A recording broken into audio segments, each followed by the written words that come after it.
hujan turun deras. Ketika Nadia dan Arga pertama kali sampai di rumah kontrakan baru mereka, rumah nomor 105 di kompleks perumahan tua yang sudah jarang berpenghuni. Rumah itu tampak sederhana, tapi sesuatu terasa aneh. Udara di sekitarnya lebih dingin daripada rumah lain di blok itu. Pohon Kamboja besar tumbuh di depan pagar.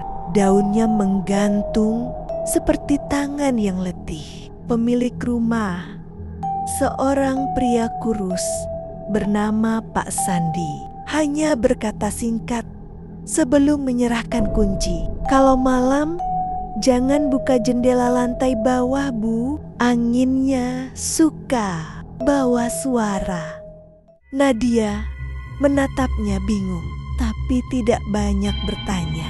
Mereka hanya ingin tempat baru untuk memulai hidup. Setelah 2 tahun berjuang di Jakarta, namun malam pertama langsung memberi pertanda buruk. Lampu ruang tamu redup, berkelip seperti tersengat arus listrik.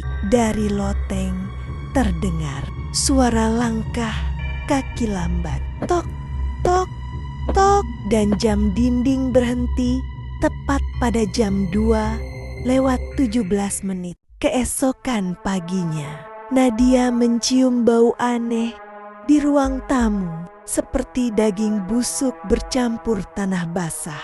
Ia mencoba mengepel lantai, tapi air pel muncul merah kecoklatan, seperti ada noda yang meresap dari bawah. Arga hanya tertawa kecil. "Mungkin bekas tikus mati, sayang. Besok kita panggil tukang." Namun malamnya, Nadia terbangun. Lantai di ruang tamu bergetar pelan. Lalu terdengar suara berbisik dari bawahnya. Suara perempuan. Lirih tapi jelas. "Dingin di sini. Tolong buka." Nadia menjerit dan menyalakan lampu. Tapi semua lampu padam bersamaan.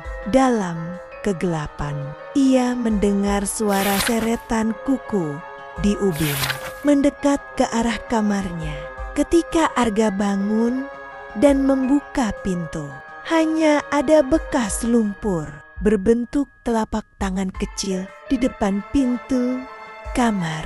Keesokan paginya, Nadia mendatangi Bu Ratmi, tetangga tua di rumah seberang. Begitu mendengar alamat mereka, wanita itu langsung menutup pintu pagar dan berbisik cepat. "Nak, rumah itu dulu milik keluarga Suryo. Mereka hilang malam Jumat Kliwon. Semua waktu itu polisi datang, tapi cuma temukan lantai yang baru disemen. Katanya ada yang dikubur di bawah ruang tamu." Nadia gemetar. Ia menatap ke rumahnya yang tampak tenang dari luar, tapi seolah ada bayangan bergerak di balik tirai lantai 2. Malam ketiga, Nadia menaruh ponselnya di ruang tamu untuk merekam suara aneh yang sering muncul. Ia menekan tombol rekam pukul 2, lalu pergi tidur. Pagi harinya, ia memutar hasil rekaman. Awalnya hanya bunyi hujan, tapi tepat jam 2:17 terdengar suara langkah kaki. Lalu suara pintu terbuka pelan dan sebuah suara perempuan terdengar pelan, bergetar. "Kamu tinggal di rumah kami." Di detik terakhir muncul suara lain, seperti napas seseorang, tepat di depan mikrofon. "Aku di bawahmu." Nadia menjatuhkan ponsel. Rekaman itu terus berputar dengan suara yang makin parau. Keesokan malam, Arga mulai berubah. Ia berbicara sendiri, duduk lama di ruang tamu sambil menatap lantai. Ketika Nadia memanggilnya, Ia hanya berkata pelan, tanpa menoleh. Ada anak kecil di bawah sini, katanya. Ibunya kedinginan malamnya. Nadia terbangun dan mendapati Arga menggali lantai ruang tamu dengan linggis.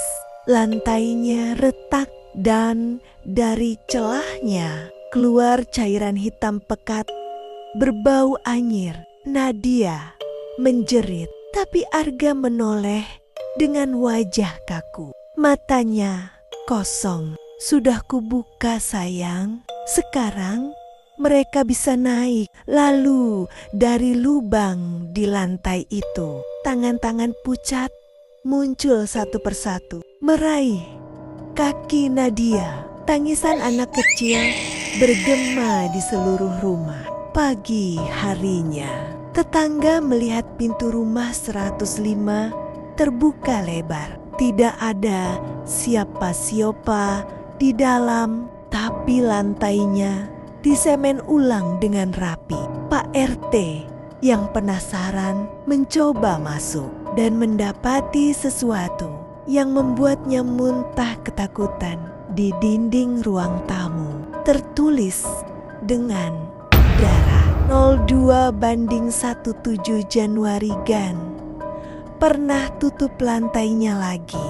Beberapa bulan kemudian, rumah itu kembali dikontrakan. Pasangan baru yang menempatinya sering mendengar suara ketukan dari bawah lantai tepat di jam yang sama, jam 2:17. Dan setiap kali mereka mencoba menutupinya dengan karpet. Keesokan paginya, karpet itu terbakar lubang besar di tengahnya, seperti disinggahi api dari dalam tanah. Rumah nomor 105 kini selalu tampak kosong.